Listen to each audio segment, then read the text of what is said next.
തിരുവനന്തപുരത്ത് police ആസ്ഥാനത്തേക്ക് KSU നടത്തിയ മാർച്ചിൽ സംഘർഷം. ലാത്തിചാർജിൽ മാത്യു കുഴൽനാടൻ MLA ഉൾപ്പെടെ 9 പേർക്ക് പരിക്കേറ്റു.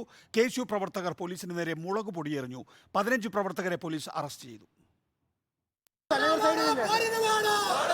മാത്യു കുഴൽനാടന്റെ ഉദ്ഘാടന പ്രസംഗത്തിന് പിന്നാലെയാണ് KSU പ്രതിഷേധം അക്രമാസക്തമായത്. ബാരിക്കേഡ് തകർക്കാൻ ശ്രമിച്ച പ്രവർത്തകർക്ക് നേരെ പോലീസ് 2 വട്ടം ജലപീരങ്കി പ്രയോഗിച്ചു. ജലപീരങ്കി പ്രയോഗത്തിൽ വനിതാ നേതാക്കൾ ഉൾപ്പെടെ റോഡിലേക്ക് തെറിച്ചു വീണു.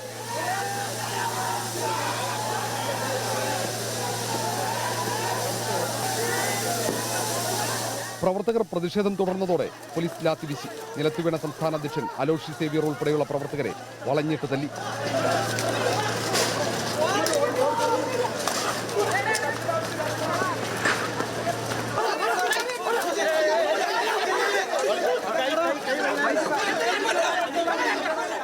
പരിക്കേറ്റവരെ ആശുപത്രിയിലേക്ക് നീക്കാൻ പോലീസ് തയ്യാറായില്ല.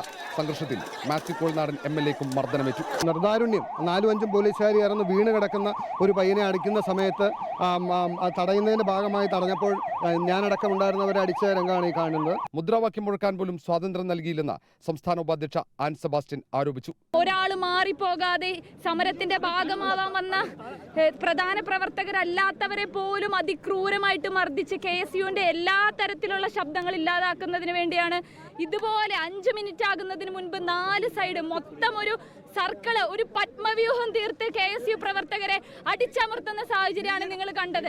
പ്രവർത്തകർ മുളകുപൊടി പ്രയോഗിച്ചെന്ന് പോലീസ് ആരോപിച്ചു. പ്രകോപനമുണ്ടാക്കാൻ പോലീസിന് നേരെ ഗോലികളും വടികളും എറിഞ്ഞെന്നാണ് പരാതി. സമരത്തിൽ പങ്കെടുത്ത 15 KSU പ്രവർത്തകരെ പോലീസ് അറസ്റ്റ് ചെയ്തു.